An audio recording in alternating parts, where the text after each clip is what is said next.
जय हिंद दोस्तों, मैं शाहरुख स्वागत करता हूं आपका अपने channel US trick with math में। तो आज हम आने वाली एसएससी जीडी के अंदर उन शिफ्टों के अंदर जो मैथ के क्वेश्चन आएंगे मेंसुरेशन के, वो उन इम्पोर्टेंट क्वेश्चनों के बारे में बात करने वाले हैं। पीछे मैंने जितने भी टॉपिक है मैथ के वो बाकी के क्वेश्चन है मैंने करवा दिए हैं, और बाकी सिर्फ एक टॉपिक बचा है मेंसुरेशन यानी क्षेत्रमिति। 2D या 3D के दो क्वेश्चन आ रहे हैं, दोनों को मिलाकर ये इंपॉर्टेंट क्वेश्चन कराऊंगा। इससे बाहर है वो क्षेत्रमिति के क्वेश्चन है वो नहीं आने वाला। यानी जो अभी क्षेत्रमिति के क्वेश्चन कराऊंगा वही 5 तारीख और 6 तारीख के आगे जितने भी एग्जाम होंगे उन सभी एग्जामों के अंदर मैथ के वो सवाल है वो इन्हीं क्लास से वो आने वाले हैं। तो लास्ट तक हम क्लास के अंदर बने रहें और अपनी मैथ के जो 2 सवाल है वो यहाँ से पक्के हैं वो करके जाएँ। आइए दोस्तों चलते हैं। 1 नंबर सवाल किस पर बनेगा? वर्ग पर। वर्ग पर आने की संभावना है वो कम है। 2 नंबर है वो किस पर बनेगा? आयत पर। 3 नंबर है वो किस पर बनेगा? वृत्त पर। 4 नंबर है वो किस पर बनेगा? त्रिभुज के ऊपर।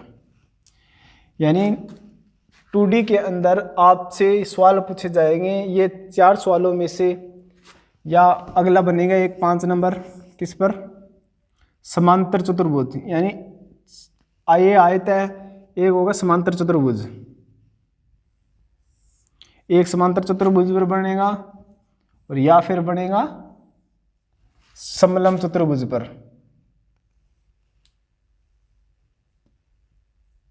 किस पर बनेगा? समलंब चतुर्भुज पर। यह हमारा समलंब चतुर्भुज है। यानी 2D का जो सवाल आएगा वो 6 इन सवालों से बाहर है, वो आपके 2D के सवाल है वो नहीं आने वाले। वर्ग पर आने और वृत्त पर आने की संभावना कम है। सबसे ज़्यादा आने की संभावना अभी 6 नंबर और 5 नंबर पर, यानी 6 नंबर और 5 नंबर पर सबसे ज़्यादा आने की संभावना है। बस इसी जीडी के अंदर इन 2 पर बनेंगी।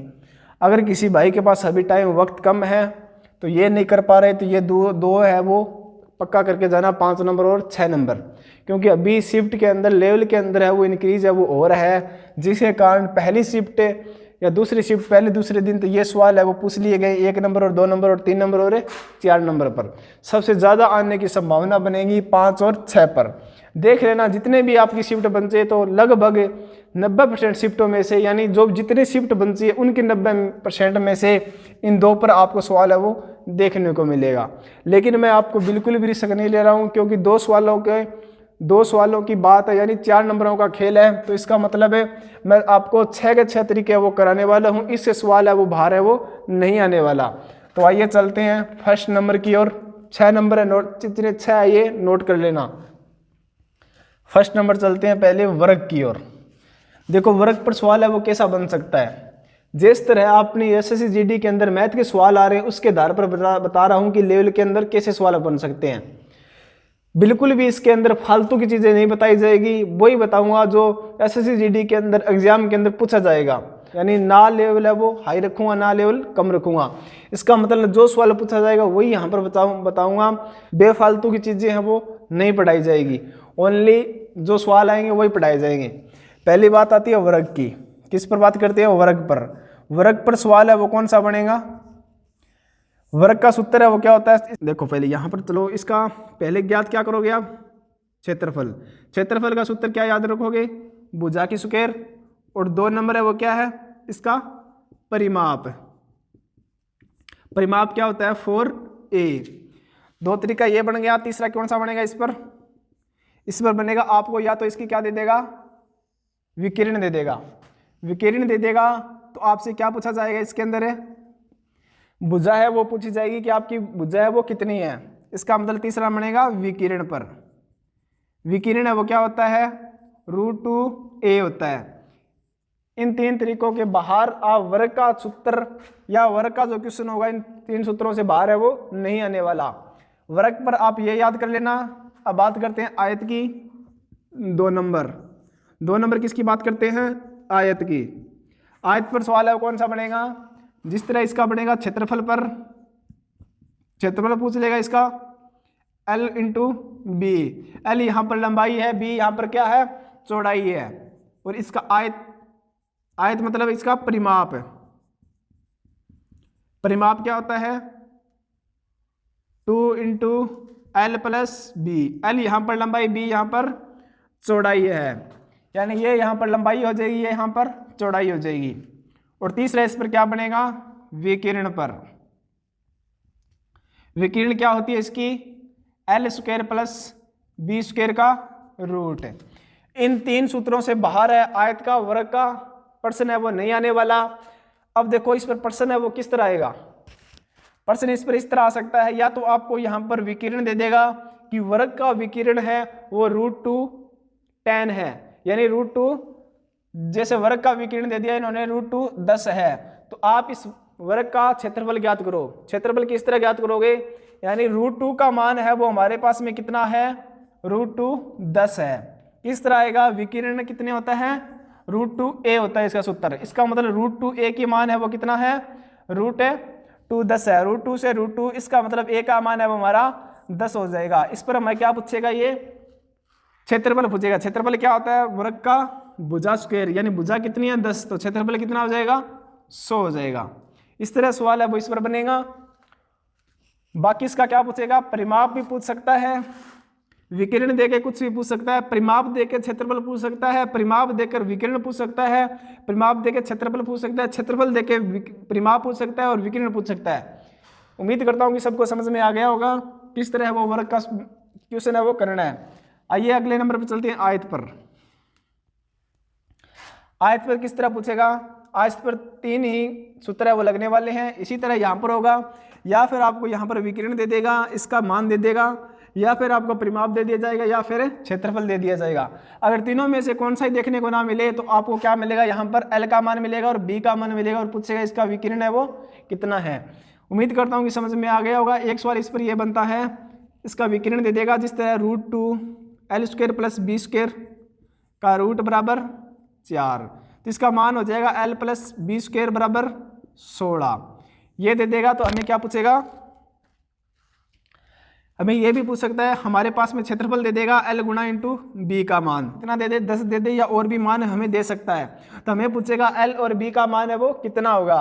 इस तरह सवाल कठिन बनेगा तो अल्ट बनेगा, तो आपको इस तरह देखने को मिलेगा, वर्त का विकिरण दे दे, मतलब आयत का विकिरण दे देगा और एल गुणा बी यानी इसका क्षेत्रफल दे देगा, तो हमें लंबाई इंटू चौड़ाई का मान है वो पूछेगा। उम्मीद करता हूँ कि समझ में आ गया होगा। किस तरह निकालोगे, इस तरह आप निकालोगे कि ऐसी कौन सी संख्या है जिसको 2 से गुणा, यानी आप सिर्फ दोनों संख्या को गुणा करने से मान 10 आ रहा है और इसका वर्ग करने से 16 आ रहा है। इस तरह नहीं करोगे तो आप क्या करोगे, यहाँ पर दोनों ओर क्या करो, दोनों ओर एल बी का मान है वो रूट मतलब 2 एल बी का मान है वो क्या करोगे, ऐड करोगे, जिस ऐड करने से आपका मान है वो एल प्लस बी का होल स्क्वायर है वो आ जाएगा, इससे आपका मान है वो निकल जाएगा। ये थोड़ा हार्ड हो जाएगा, उम्मीद करता हूँ कि ये सवाल है वो आपके नहीं आएगा। अगर आ जाए तो आप इस तरह हल कर लेना, L square plus B square L B बराबर 10 दे रखा है, इसका मान है वो स्क्वायर से हल हो जाएगा ए प्लस बी की होल स्क्वायर से। आइए सवाल नंबर चलती हैं नेक्स्ट, यानी वर्त की ओर। इस पर आने की संभावना है वो 10% है, अभी आने की कोई संभावना नहीं है, हो सकता है आ भी जाए लेकिन संभावना है वो कम रहे, क्योंकि अभी अभी पेपर का लेवल है वो थोड़ा हाई हो रहा है। वर्त है, वर्त का सूत्र क्या होता है, वर्त का क्षेत्रफल, वर्त का क्षेत्रफल होता है पाई आर स्क्वायर, और इसका परिमाप का क्षेत्रफल क्या होता है 2 पाई आर, जिसको हम क्या कहते हैं, परिधि कहते हैं, वृत्त की परिधि। क्षेत्रफल है हो गया, आर होती है त्रिज्या, व्यास क्या होता है 2r, व्यास होता है 2r। इस पर आपको क्या देखने को मिलेगा, इस पर आपको नॉर्मली सवाल देखने को मिलेगा कि वर्त का क्षेत्रफल क्या दे, कि r का मान आपको दे दिया जाएगा और वर्त का क्षेत्रफल है वो हमें पूछ लिया जाएगा कि वर्त का क्षेत्रफल है वो कितना होता है। हो सकता है आपको क्षेत्रफल का मान दे दे, जिस तरह पाई आर स्क्वायर है, इसका मान हमें क्या दे दिया जाएगा 154 दे दिया जाएगा, जिस तरह वर्त का क्षेत्रफल कितना है 154 है। तो हमें पूछेगा कि इसकी परिधि है या 2 पाई आर का मान है वो हमारे पास में कितना होगा, तो आर स्क्वायर का मान है वो कितना आ जाएगा 154 इंटू 7 भाग में 22, ये कितने से जाएगा 154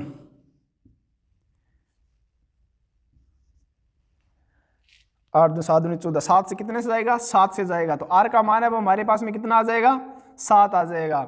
और हमें पूछेगा कि इसकी परिधि है वो कितनी होगी, जिस तरह 2 पाई आर का मान है वो पूछेगा, आर का मान इस पर अंदर रख देंगे 2 गुणा 22/7 गुणा 7, आर का मान है वो मतलब परिधि है वो कितनी आ जाएगी 44 आ जाएगी।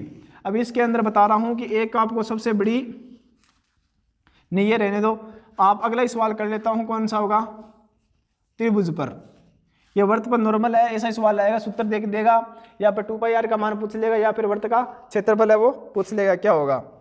आइए सवाल नंबर त्रिभुज पर चलते हैं। त्रिभुज पर कौन सा सवाल बनेगा, यह बनेगा समचतुर्भुज, नहीं समचतुर्भुज नहीं, समबाहु त्रिभुज। किस पर बनेगा, समबाहु त्रिभुज। समबाहु त्रिभुज पर सवाल किस तरह बनेगा, समबाहु त्रिभुज का मतलब होता है कि तीनों भुजाएं हैं वो क्या होगी, बराबर होगी, यानी ए होगी।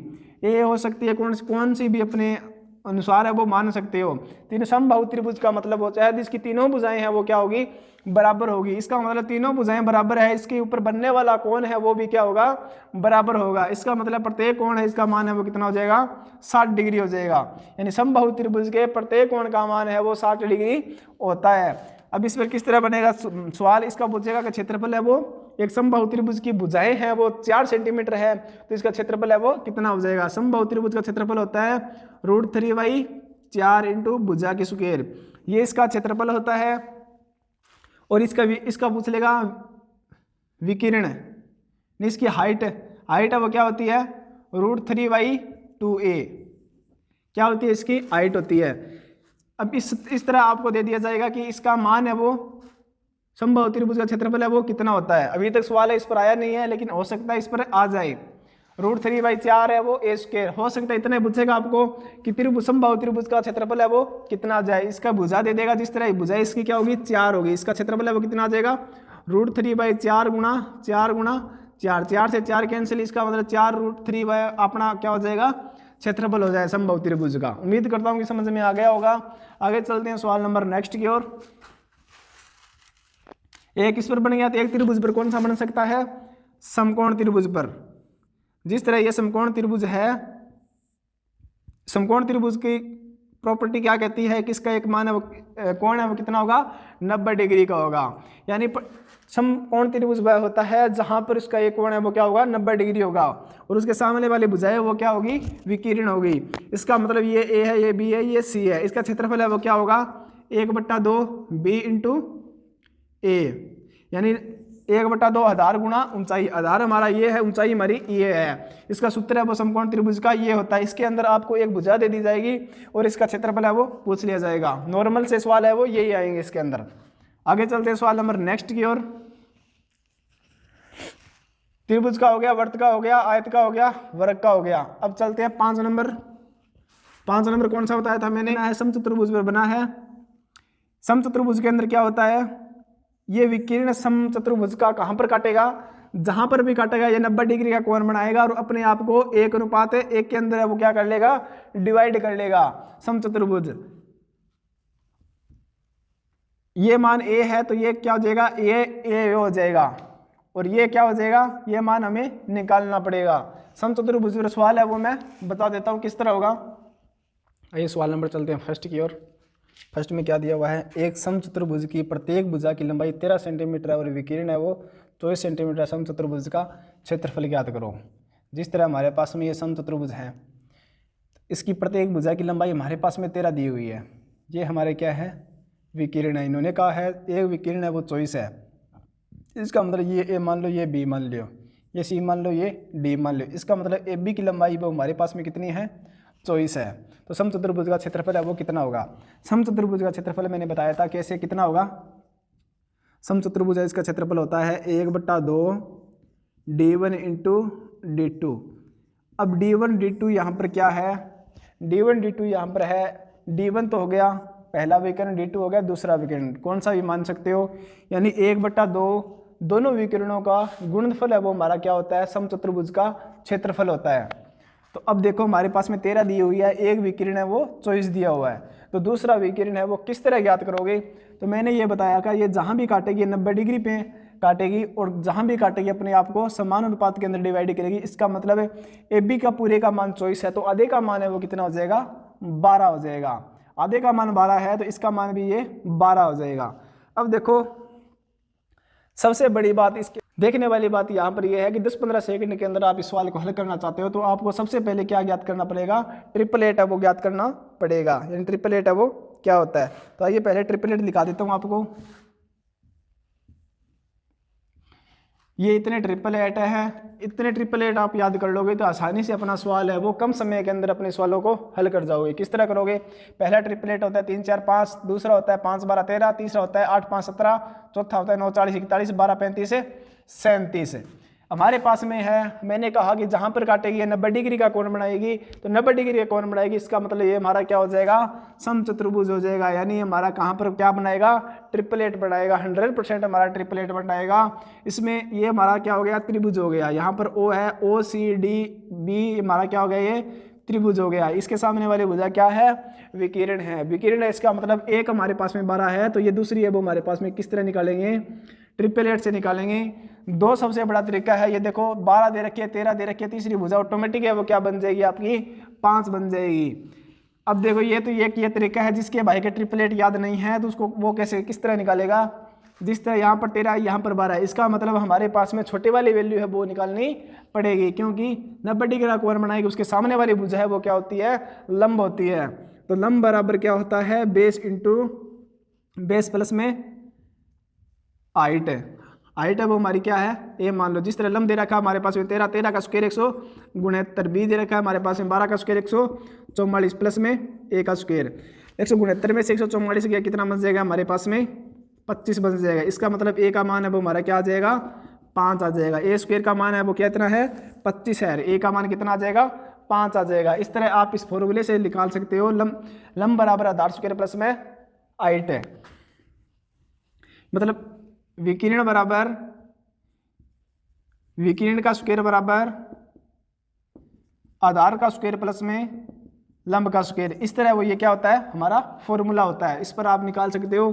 अगर आपको ऐसा लगे कि आपको टाइम बचाना है तो आप इस ट्रिपलेट को याद करोगे, 5 3 4 5 5 12 13 8 15 17 9 40 41। जिस तरह आपको 13 और 12 दो वैल्यू देखने को मिलेगी, तो तीसरे आप ऑटोमेटिक अपनी है वो क्या लगाओगे, 5 लगाओगे। बगैर देखे हुए बगैर समझे हुए 5 है वो टिक कर दोगे। इसका मतलब ये है वो कितनी हो जाएगी, 5 हो जाएगी। ये भी हमारी फिर क्या हो जाएगी, 5 हो जाएगी, क्योंकि मैंने पहले ही बताया था कि ये समान भागों में डिवाइड करेगी। इसका मतलब दूसरा विकिरण है वो हमारा कितना हो जाएगा, 10 हो जाएगा। दूसरा विकिरण 10 हो जाएगा तो समांतर समचतुर्भुज का हमारा क्षेत्रफल है वो कितना हो जाएगा, 1/2 d1 इंटू d2। 1/2 d1 का मान कितना हो जाएगा, 24, d2 का मान है 10, ये कितने से कट जाएगा, 12 से कट जाएगा। इसका मतलब हमारा मान है वो कितना आ जाएगा, 120 आ जाएगा।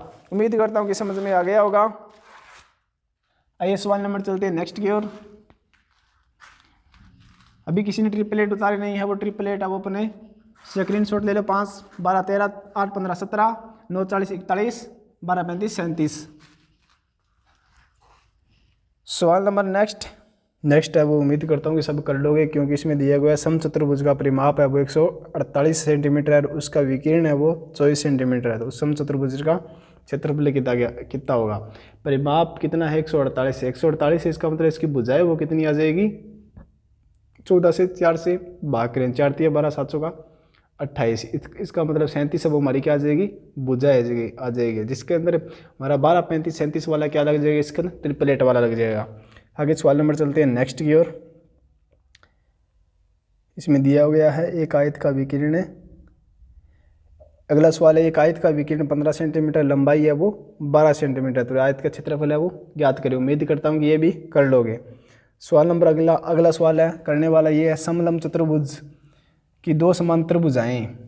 समलंब चतुर्भुज कौन सा होता है, ये होता है। इसकी इन्होंने कहा है दो समांतर भुजाएं क्रमशः 27 और 13 है। इसका मतलब ये क्या है, 27 है, ये 27 है। तो अगली समांतर भुजाएं वो कितनी दे रखी है इन्होंने, 13 दे रखी है। 13 दे रखी है, लेकिन इन्होंने कहा है यदि समलंब चतुर्भुज की ऊंचाई है वो कितनी है, 7 सेंटीमीटर है। इसका मान है वो हमारे पास में कितना दे रखा है, 7 दे रखा है। तो इसी मीटर है, तो इसका क्षेत्रफल ज्ञात करें। समलंब चतुर्भुज का क्षेत्रफल मैंने बताया था क्या होगा, 1/2 समांतर भुजाओं का योग इंटू हाइट है। ये इसका क्या होता है, समांतर चतुर्भुज का क्षेत्रफल होता है। यानी 1/2 समांतर भुजाओं का योग इंटू हाइट। समांतर भुजाएं कौन सी है, आमने सामने वाली भुजाएं। ये क्या है, एक दूसरे के समानांतर है। समांतर है लेकिन ये क्या होगी, समांतर का मतलब होगा जिस तरह यहाँ से लेकर यहाँ तक इसकी दूरी होगी, वो यहाँ से लेकर यहाँ तक इसकी दूरी है वो क्या होगी, लगभग समान होगी। इसे लगभग नहीं, पूरी समान होगी, लेकिन इसका मान क्या है, अलग है। समांतर भुजाओं का योग इंटू हाइट, समांतर भुजाएं का योग कितना हो जाएगा हमारे पास में, 27 और 13 कितनी हो जाएगी, 41। 27 और 13 कितनी हो जाएगी, 30 और 40, 40 इंटू हाइट है वो हमारे पास में कितनी दे रखी है इन्होंने, 7 दे रखी है। 2 से कितने बारे में जाएगा, 20 बारे में जाएगा। इसका मतलब हमारे पास में इसका मान अब वो कितना आ जाएगा, 7 दूनी 14, 140 आ जाएगा। उम्मीद करता हूँ कि समझ में आ गया होगा। समलम चतुर्भुज भी इस पर 100% आने की संभावना है, वो समलम चतुर्भुज की बनेगी। आपके पास में मान दे दिया जाएगा, इसका क्या पूछा जाएगा, हमारे पास में क्षेत्रफल है वो पूछा जाएगा। आगे सवाल नंबर चलते हैं नेक्स्ट की ओर। समान इसके अंदर इतने सवाल बनेंगे। अगले सवाल है मैं कौन से करवाने वाला हूँ, 3D के ऊपर। किसके ऊपर आएगा, 3D के ऊपर। 3D के ऊपर कौन सा आ जाएगा, जिस तरह गोले वाला सवाल हो गया, और कौन सा हो जाएगा, शंकु वाला। देखो मेन सवाल है वो हमारे इसके अंदर करने वाले हैं। पहला सवाल हो जाएगा जिसके ऊपर बेलन के ऊपर आएगा। पहला सवाल है वो किस पर आएगा, बेलन पर आएगा। तो उम्मीद करता हूँ कि सबको पता होगा बेलन का क्षेत्र आयतन है वो कितना हो जाएगा, पाई आर स्क्वायर एच। ये क्या बेलन का आयतन है, ये बेलन का आयतन हो जाएगा। और 2 पाई आर एच, 2 पाई आर एच है वो हमारा क्या हो जाएगा, ये बेलन का क्षेत्रफल हो जाएगा। आर हमारी क्या है यहाँ पर, रेडियस है। रेडियस है यानी इसका मतलब हमारी क्या है, ये त्रिज्या है। इस दो सूत्र पर आपका क्या बनेगा, इसका वो प्रश्न है वो बनेगा। यानी बेलन के ऊपर है वो कितने प्रश्न बनने की संभावना है, इस दो सूत्रों के आधार पर ही आपका क्या बनेगा, प्रश्न बनेगा। जिस पर आपको दे दिया जाएगा कि आपकी क्या है दे रखी है, इन्होंने क्षेत्रफल दे रखा है या फिर आयतन दे रखा है, तो आपके पास में इसकी क्या पूछ सकता है, रेडियस पूछ सकता है। रेडियस पूछ सकता है, रेडियस देके आपको क्या पूछ सकता है, इसकी ये क्षेत्रफल पूछ सकता है। हाइट देकर और रेडियस देकर क्या पूछ सकता है, क्षेत्रफल पूछ सकता है। लेकिन रेडियस देकर और क्षेत्रफल देख से आपकी क्या पूछ सकता है, हाइट पूछ सकता है। इसमें से एक तो वैल्यू देगा और आपको कौन सी तीसरी वैल्यू है वो ज्ञात करनी है। उम्मीद करता हूँ कि समझ में आ गया होगा। आगे चलते हैं, नेक्स्ट कौन सा है, नेक्स्ट हो जाएगा किस पर, शंकु पर। जिस तरह हमारा ये क्या है, शंकु है, ये हमारा शंकु है। इस पर आने की 100% है वो प्रश्न है, बस जीडी के अंदर अगली शिफ्टों के अंदर आने की पूरी संभावना है वो किस पर रहेगी, हमारी शंकु के ऊपर रहेगी। शंकु के ऊपर रहेगी। इस पर सवाल है हमारा किस तरह बनेगा, शंकु का क्षेत्रफल है वो हमारा क्या होता है, शंकु का क्षेत्रफल है वो हमारा क्या होता है, पाई आर एल होता है। और इसका वक्र पृष्ठीय क्षेत्रफल पाई आर एल होता है। संपूर्ण पृष्ठीय क्षेत्रफल है वो हमारा क्या होगा, पाई आर एल प्लस में। देखो वक्र पृष्ठीय है वो हमारा कितना एरिया घेरेगा, ये घेरेगा यहाँ से लेकर यहाँ तक। ये बाकी ये कौन सा बच गया, नीचे वाला बच गया। नीचे वाला सेम लेकर हमारा क्या हो जाएगा, संपूर्ण हो जाएगा। नीचे वाला क्या है, ये आपको क्या दिख रहा है, यहाँ पर ये वर्त दिख रहा है, वर्त देख रहा है। इसका मतलब हमारा वर्त का क्षेत्रफल है वो हमारा इसके अंदर है, वक्र पृष्ठ के अंदर ऐड है वो नहीं हुआ है हमारा, वो किसके अंदर ऐड होगा, संपूर्ण पृष्ठ के अंदर होगा। तो वर्त का क्षेत्रफल मैंने क्या बताया था, पाई आर स्क्वायर बताया था। क्या बताया था, पाई आर स्क्वायर था। ये इसके अंदर ऐड हो जाएगा। इसका मान है वो हमारे पास में किस तरह आ जाएगा, पाई आर बाहर आ जाएगा, एल प्लस में आर है वो इसका संपूर्ण पृष्ठीय क्षेत्रफल हो जाएगा। इसका आयतन है वो शंकु का वो क्या होता है, 1/3 पाई आर स्क्वायर एच। ये इसका क्या होगा, आयतन होगा। इन तीन सूत्रों के आधार पर आपका क्या बनेगा, सवाल बनेगा। 100% आपकी आने की संभावना है वो शंकु के प्रश्न पर रहेगी। इसके अंदर आपको दे दिया जाएगा, या तो आपको हाइट दे दी जाएगी, आपको त्रिज्या दे दी जाएगी। दोनों में से एक देखिए, इसका क्षेत्रफल दे सकता है वो, इसका आयतन भी दे सकता है। इसके अंदर आपको एक मान है वो पूछ सकता है। हो सकता है सीधा ही आ जाए कि शंकु का वक्र पृष्ठीय क्षेत्रफल क्या होगा या फिर संपूर्ण पृष्ठीय क्षेत्रफल होगा।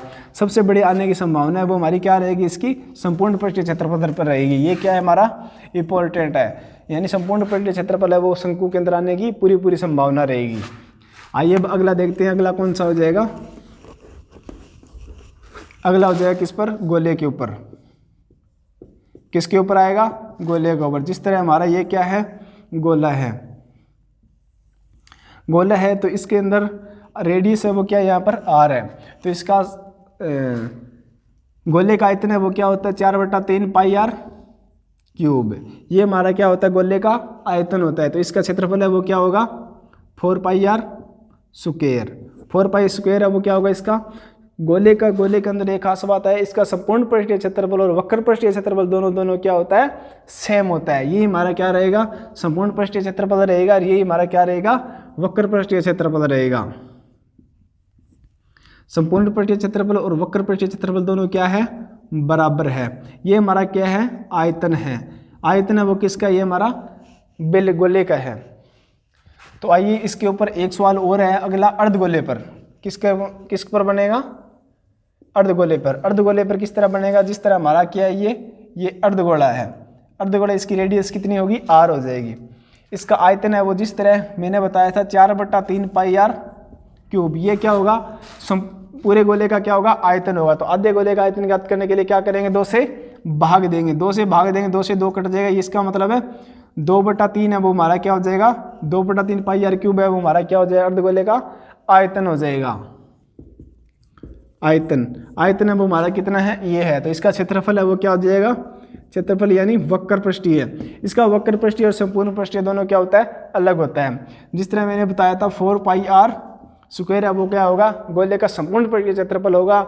लेकिन आपको यहाँ पर किसका है, अर्धगोले का। अर्धगोले का ज्ञात करने के लिए इसका मतलब है पूरे गोले में से क्या करेंगे, आधा करेंगे। इससे क्या देंगे, 2 से भाग देंगे। 2 से भाग देंगे तो आपका अर्धगोले का क्षेत्रफल है वो क्या आ जाएगा, 4 पाई r स्क्वायर आ जाएगा। अब देखो अर्धगोले का वक्र पृष्ठीय क्षेत्रफल है 4 पाई r स्क्वायर। इसका मतलब हमने वक्र पृष्ठीय क्षेत्रफल ज्ञात किया, इसका मतलब हमने क्या किया है, इतने का एरिया है वो हमने ज्ञात किया। बाकी हमारे पास में ऊपर वाला एरिया है वो क्या रह गया, बच गया। तो इसके अंदर क्या करेंगे हम, 4 पाई r स्क्वायर के अंदर कौन सा क्षेत्रफल ऐड करेंगे, तो आपका क्या हो जाएगा, संपूर्ण पृष्ठीय क्षेत्रफल हो जाएगा। ये हो जाएगा। वक्र के अंदर कौन सा आता है, बाहर वाला आता है वो ये आता, ऊपर वाला है वो नहीं आता, और नीचे वाला है वो नहीं आता। लेकिन हमारे पास इसके अंदर नीचे वाला है वो आएगा। क्यों आएगा, क्योंकि ये क्या है, गोल है। तो इसका मतलब ऊपर वाला है वो हमारे पास में ऐड नहीं हुआ है वक्र पृष्ठ के अंदर।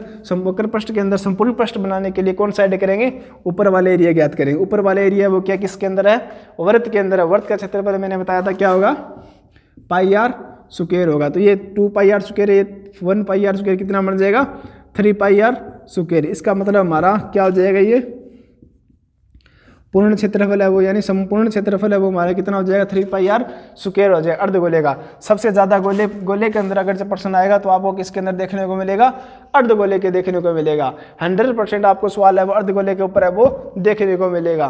तो आइए इसके अंदर आप जितने भी 3D 2D की है मैंने वो करवा दिए। अब किस पर चलेंगे, इसके सवाल की ओर चलेंगे। देखिए भैया अगला सवाल पर चलते हैं। सवाल है इसका फर्स्ट सवाल है वो कौन सा है, जिस तरह एक गोले की त्रिज्या दे रखी है हमारे पास में कितनी है, 9 सेंटीमीटर है। इसे पिघलाया जाता है और 0.3 सेंटीमीटर त्रिज्या के तार से खींचा जाता है, तो तार की लंबाई है वो कितनी है। अब देखो सबसे बड़ी देखने वाली बात यह है, अगर हम किसी चीज़ से, जिस तरह हमने गोला है, गोले से हम कोई दूसरी चीज़ या तो बना रहे हैं, तार को बना रहे हैं। किसको बना रहे हैं, हमें तार को बना रहे हैं। अगर तार को नहीं बना रहे हैं तो शंकु को बना रहे हैं। तो इसका मतलब जो चीज़ बनाएंगे उसका जो आयतन होगा, जो पीछे वाली जो वैल्यू होगी या जो चीज़ होगी उसका आयतन वो क्या होगा, इक्वल होगा यानी बराबर होगा। इसका मतलब है इस गोले का आयतन है वो इस हम क्या बना रहे हैं, इसे तार बना रहे हैं। तार हमारा क्या होता है, इस तरह होता है, इस तरह होता है। इसका मतलब ये किसके आकार के अंदर है, बेलन के आकार के अंदर है। किसके अंदर है हमारा ये तार है, बेलन के आकार के अंदर है। इसका मतलब गोले का आयतन होगा और बेलन का आयतन होगा वो क्या होगा, तो एक दोनों के इक्वल होगा। जिस तरह सवाल के अंदर दे रखा है एक गोले की त्रिज्या है वो कितनी है, 9 सेंटीमीटर है।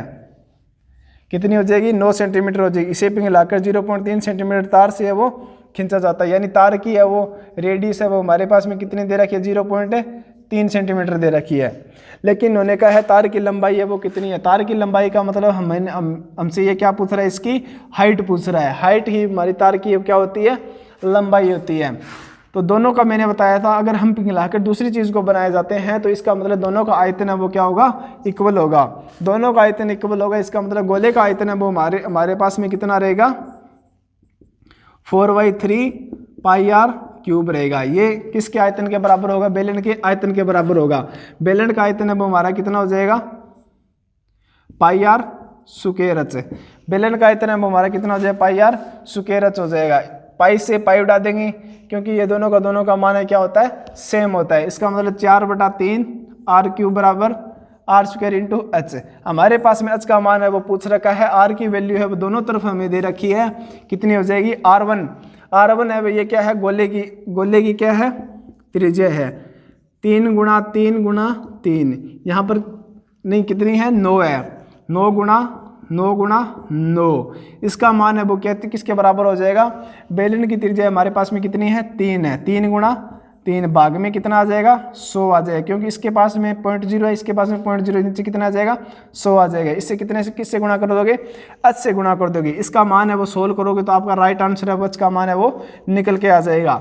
3 से कितने से कैंसिल हो जाएगा, 3 से कैंसिल हो जाएगा, ये 3 से ये 3 उठ जाएगा, ये 3 से 3 कैंसिल हो जाएगा, इसका मतलब हमारा मान है वो कितना आ जाएगा, एच का मान यहाँ पर करके बता रहा हूँ 4 इंटू ये कट गया, हमारे पास में एक तो बच गया 3 और एक बच गया 9 बच गया, ये यहाँ पर कितना है 100 है, इसे क्या करेंगे 100 से गुणा करेंगे, ये किसका मान आएगा सेंटीमीटर के अंदर आएगा, एच का हमारे पास में किसके अंदर पूछ रखा है, मीटर के अंदर पूछ रखा है। अगर हम किसी मान को सेंटीमीटर से किसके अंदर लेके जाएंगे, मीटर के अंदर लेके जाएंगे, तो हम क्या करते हैं, इससे सेंटीमीटर को मीटर में बदलने के लिए हम क्या करेंगे, इससे 100 से भाग देंगे, 100 से भाग देंगे तो हमारा मान है वो कितना आ जाएगा, 4 तिया 12, 12 निमा 108 है, 108 है वो हमारा कितना हो जाएगा, 108 मीटर है वो हमारा क्या हो जाएगा, राइट है आंसर हो जाएगा। उम्मीद करता हूँ कि सबको समझ में आ गया होगा। अगर किसी चीज़ को पिघलाकर दूसरी चीज़ बनाई जाती है तो हमारा उसका जो आयतन है दोनों क्या होगा, बराबर होगा। आइए सवाल नंबर चलते हैं नेक्स्ट की ओर, किसी ने उतारा नहीं है तो स्क्रीनशॉट ले लें। देखो अगला सवाल है, एक शीशे के घन से 77 सेंटीमीटर मापी धार वाली, मतलब हमारा क्या दे रखा है, इन्होंने घन दे रखा है, घन है वो इसकी भुजाई है, यानी आपको पता है चारों 6 की 6 भुजाएं वो हमारी क्या होती है, बराबर होती है। इन्होंने इसकी घन की भुजाएं कितनी दे रखी है, 77 सेंटीमीटर दे रखी है, यानी 77 सेंटीमीटर भुजा वाले घन से एक गोलाकार गोलियां बनाई, मतलब कितनी गोलियां हैं वो बनाई जाएगी। इसे इसका आंसर है वो किस तरह निकालोगे आप, जिस तरह इसका आयतन है वो जितनी गोली बनाएंगे गोले की उसके आयतन के क्या होगा, इक्वल होगा, यानी हमारे पास में n है वो कितनी होगी, गोलियां होगी, टोटल गोलियों का आयतन है वो इसे घन के आयतन के क्या होगा, इक्वल होगा। घन का आयतन है वो क्या होता है, घन का आयतन है वो क्या होता है, भुजा क्यूब होता है, भुजा क्यूब है हमारे पास में। भुजा कितनी दे रखी है, 77 दे रखी है, 77 हम कितनी बार लिखेंगे, 3 बार लिखेंगे, तो इसका आयतन है वो इन टोटल गोलियों का क्या होगा, इक्वल होगा। तो यहाँ पर मान रखो, आपका मान है वो आ जाएगा, n है वो हमारे पास में क्या है, गोलियों की संख्या है, यानी हमारे पास एक गोली का आयतन इतना है तो n गोली का आयतन है वो कितना हो जाएगा, इतना हो जाएगा, इतना आयतन है वो इतनी घन की है वो क्या होगा, इक्वल होगा। यहाँ पर मान रखेंगे 4/3, पाई है, पाई का मान 22/7, पाई r क्यूब, r का मान है हमारे पास में कितना है, 7 सेंटीमीटर व्यास की क्या बनाई जाती है, गोली बनाई जाती है। 7 सेंटीमीटर हमारे पास में क्या दे रखा है, व्यास दे रखा है, गोले का 7 सेंटीमीटर व्यास है, इसका मतलब इसकी त्रिज्या है वो कितनी हो जाएगी, 7/2 हो जाएगी, 7/2 गुणा 7/2 गुणा 7/2, भुजा 4/3 पाई आर क्यूब होता है। ये मान है वो किससे कटेगा, 7 से 11 बार में जाएगा, ये भी कितने बार में जाएगा, दोनों के दोनों 11 बार में जाएगा। अब देखो ये 11 है वो कितने बार में कटेगा, 2 बार में कटेगा। ये कितने से कट जाएगा, 2 से 2 कैंसिल, 4 से 4 कैंसिल, कट गया। कितनी गोलियां वो बनाई जाएगी, अब हमारे पास में n गोलियां हैं, यहाँ पर कितनी गोलियां हैं, n गोलियां हैं, तो एक गोली का इतनी है, n गोली का इतना है वो इतना होगा। इसका मतलब मान है वो कितना आ जाएगा, 11 इंटू 11, 2 तो हमारे पास में 11 इंटू 11 बच गया, ये तो कैंसिल हो गया। ये कितने आ जाएगा, 3 इंटू 7, और हमारे पास में वैल्यू वो कट चुकी है, बराबर किसकी आ जाएगा, n की, n की क्या आ जाएगा, इक्वल आ जाएगा। 7 या 21 यानी इकाई अंक का वो 1 आने वाला है, लगभग ऑप्शन ए को छोड़ के सबके अंदर इकाई अंक कितना है, 1 है। अब देखो यहाँ पर एक सबसे बड़ी बात यहाँ पर ये है, बगैर गुणा करके आप किस तरह हल करोगे, पहले आपको गुणा करके हल करके दिखाता हूँ। 11 की स्क्वायर है कितनी होती है, 121 इंटू 21 हो गया। अब 21 को 121 से गुणा करोगे तो मान है वो किस तरह आ जाएगा, इसका 2 21 दूनी 42 और 2 43 4, 21 से 4 21 4 25, यानी 2531 है वो हमारा क्या आ गया, इसका 21 दूनी 42 42 नहीं 42 और 2 यहाँ पर कितना आ जाएगा 44, 2 से 44, 3541 अब हमारा क्या होगा, इसका राइट आंसर होगा। अब देखो बगैर गुणा करे आप किस तरह करोगे इसको, इसके अंदर होता है यूनिट डिजिट लगता है, ये तो यूनिट डिजिट लगता है, यूनिट डिजिट पर आप वो क्या लगोगे 7 21 1, इसका मतलब हमारे पास में इकाई का क्या आएगा 1 आएगा, 1 अब हर ऑप्शन के अंदर है। अब यहाँ पर क्या लगाओगे डिजिटल सम लगाओगे, डिजिटल सम है वो आपको बताता हूँ किस तरह होगा। डिजिटल सम उसी संख्या पर लगता है जिसके भाग में या तो 1 होगा या फिर 10 होगा या फिर 100 होगा या फिर 1000 होगा या फिर 10,000 होगा। इसका मतलब तड़े भी इकाई जो यूनिट डिजिट है वो कितना होना चाहिए 1 होना चाहिए। जिस तरह इसका मान है वो चारों को जोड़ने से क्या आ रहा है 1 आ रहा है, यानी संख्या के अंकों का योग है वो भाग में क्या होना चाहिए, या तो 1 होना चाहिए या फिर इस तरह 0 0 0 है 1 के गुणा के अंदर होनी चाहिए, यानी भाग के अंदर है वो 1 है वो यूनिट डिजिट है वो ना चाहिए। अगर 1 नहीं है तो आप किस तरह भी उसको ऊपर नीचे गुणा करके 1 है वो बना सकते हो। जिस तरह हमारे पास में यहाँ पर 1 है वो हम मान सकते हैं, इसका मतलब हमारे भाग में कितना है 1 है, तो इसका मतलब हमारा यहाँ पर यूनिट डिजिट है वो लग सकता है। यूनिट डिजिट किस तरह लगा, जिस तरह एक संख्या ये है एक ही है, इसका यूनिट डिजिट कितना आ जाएगा 2 आ जाएगा, गुणे का निशान है वो गुणा आ जाएगा, यूनिट डिजिट 2 आ जाएगा, इसका यूनिट डिजिट 3, इसका यूनिट डिजिट 7। अब 2 को 2 से गुणा करो कितना हो जाएगा 4, 3 को 7 से गुणा करो कितना हो जाएगा 21, 2 को 3 से गुणा कर लो या फिर 4 आ गए 4 को 3 से गुणा कर लो, 12 को 7 से गुणा कर लो, इस तरह हो जाएगा। लेकिन मैंने तोड़ के बता रखा है आपको। अब 4 को है वो 21 से गुणा करो कितना आ जाएगा 4 × 8 84। अब इसको जोड़ो, यूनिट डिजिट का डिजिटल सम का मतलब हो गया कि इसका सिंगल अंक है वो आना चाहिए। 8 और 4 कितना हो जाएगा 12, 12 और 3 कितना हो जाएगा 2, 12 और 2 3। इसका मतलब इसका यूनिट इसका डिजिटल सम है वो कितना आना चाहिए हमारा 3 आना चाहिए, यानी संख्याओं के अंकों का योग है वो हमारा क्या आना चाहिए 3 आना चाहिए। 3 किस तरह आएगा देखो, 5 और 2 7, 7 और 5 11, 11 और 1 12, 12 है तो इसका मान है कितना आ जाएगा 3 आ जाएगा, यानी संख्याओं का जोड़ है वो क्या आ जाएगा 3 आ जाए। इसका मतलब जो जिस संख्याओं का जोड़ है वो 3 है वही हमारा क्या होगा राइट आंसर होगा। इस तरह वो डिजिटल सम है वो लगता है। एक बात और है इसके अंदर, जहां भी आप डिजिटल सम 9 देखने को मिले उसको तुरंत हटा दोगे। जिस तरह 4 और 5 क्या है 9, इसको हटा दोगे, बाकी कितना बच गया 2 और 1 3 बच गया, तो हमारा सीधा ही आप जोड़ सकते हो। बाकी आप झंझट है वो नहीं पालोगे 9 का। जहां भी 9 देखने को मिले, जहां भी 9 बढ़ रहे उस संख्या को काट दो, उसको जोड़ने की हमारी क्या है जरूरत नहीं है। बाकी 3 और 1 कितना बच गया 2 और 1 कितना बच गया 3 बच गया। इसका मतलब 3 है वो डिजिटल सम आ रहा है। उम्मीद करता हूँ कि सबको समझ में आ गया होगा।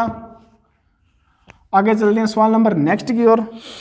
एक गोले का आयतन कितना दे रखा है उन्होंने 4851 दे रखा है। गोले का आयतन क्या होता है 4/3 πr क्यूब होता है। इसका मान है वो दे रखा है, तो हमें पूछ रखा है पृष्ठीय क्षेत्रफल है वो क्या होगा।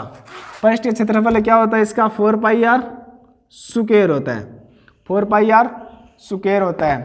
तो इसके अंदर हमें क्या करना पड़ेगा, r का मान है वो निकालना पड़ेगा। r का मान किस तरह निकालोगे, r³ बराबर 4851 गुणा 4/3, यहाँ पर गुणा पर यहाँ पर कितना हो जाएगा ये भाग के अंदर हो जाएगा।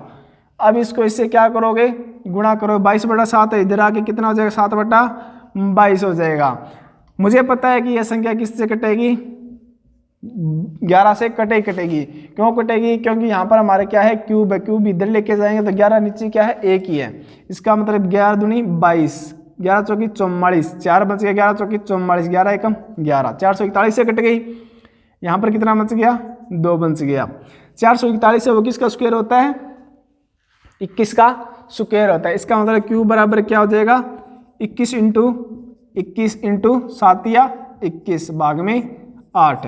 अब देखो क्यूब है ये, यहाँ पर क्या बन रहा है 21 की क्यूब बन रहा है, ये किसकी है 2 की क्यूब है। r का मान है वो कितना आ जाए 21/2 यानी 10.5 है वो हमारी क्या हो जाएगी रेडियस हो जाएगी। रेडियस हो जाएगी तो इसका हमें क्या पूछ रखा है इन्होंने पृष्ठीय क्षेत्रफल है वो कितना होगा। पृष्ठीय क्षेत्रफल है कितना हो जाएगा 4πr, यहाँ पर देखो 4πr स्क्वायर होता है। 4 × पाई का मान 22/7, r का मान है वो कितना हो जाएगा 21/2 × 21/2, 2 से कितना कट जाएगा, 2 बार में, ये कितना से कट जाएगा, 2 बार में, 7 या 21, इसको इससे गुणा करोगे 22 इंटू 3 इंटू 6 63 है, 63 को 22 से गुणा करोगे कितना आ जाएगा। अब देखो यहाँ पर कितना है, 22 इंटू 63 है, तो अब देखो 22 है, यहाँ पर क्या रख लो आप, 11 रख लो, 11 यहाँ पर कितना बच रहा है, 2 बच रहा है, 2 को 63 के साथ में गुणा करोगे कितना हो जाएगा, 6 दूनी 12 126। अब देखो इसको किस तरह करोगे, इकाई का जिसका 6 आ रहा है वो हमारा राइट आंसर होगा, इसका मतलब 1386 है वो हमारा राइट आंसर होने वाला है, बगैर कुछ हल करे मैं आंसर है वो 1386 है वो दे रहा हूँ। देखो किस तरह आएगा, 11 से गुणा करने का ट्रिक क्या है, 6 का मान 6 रखोगे, 6 में 2 जोड़े कितना हो जाएगा, 8 हो जाएगा, 2 को 1 में जोड़े कितना हो जाएगा, 3 हो जाएगा, 1 का 1 आ जाएगा, इसका मतलब 1386 वो हमारा क्या होगा यहाँ पर राइट आंसर होगा। उम्मीद करता हूँ कि सबको समझ में आ गया होगा। अब चलते हैं अर्धगोले के सवाल के ऊपर, आने की पूरी संभावना है वो किसकी रहेगी, अर्धगोले की रहेगी। अर्धगोले की हमारे पास में क्या दे रखी है, त्रिज्या दे रखी है, त्रिज्या हमारे पास में कितनी है, 7 है, त्रिज्या 7 है, लेकिन ये पूछ रहा है एक अर्धगोले का वक्र पृष्ठीय क्षेत्रफल कितना होगा। वक्र पृष्ठीय क्षेत्रफल मैंने बताया था 4 पाई आर स्क्वायर होगा, 4 पाई आर 2 इंटू 22/7 इंटू आर का मान 7, 7 से 7 कैंसिल हो जाएगा, 44 इंटू 7 कितना हो जाएगा, 7 7 चौका 28, 2 7 चौका 28 और 2 30, 308 है वो हमारा क्या हो जाएगा, राइट आंसर हो जाएगा। उम्मीद करता हूँ कि सबको समझ में आ गया होगा। तो इतने सवाल है मैं करवाने वाला हूँ। इसी सवालों के अंदर से आपका एसएससी जीडी के अंदर जिस भाई की अभी सीट बाकी है तो सवाल है वो आने वाला है। तो जय हिंद दोस्तों, मिलते हैं अगली वीडियो के अंदर।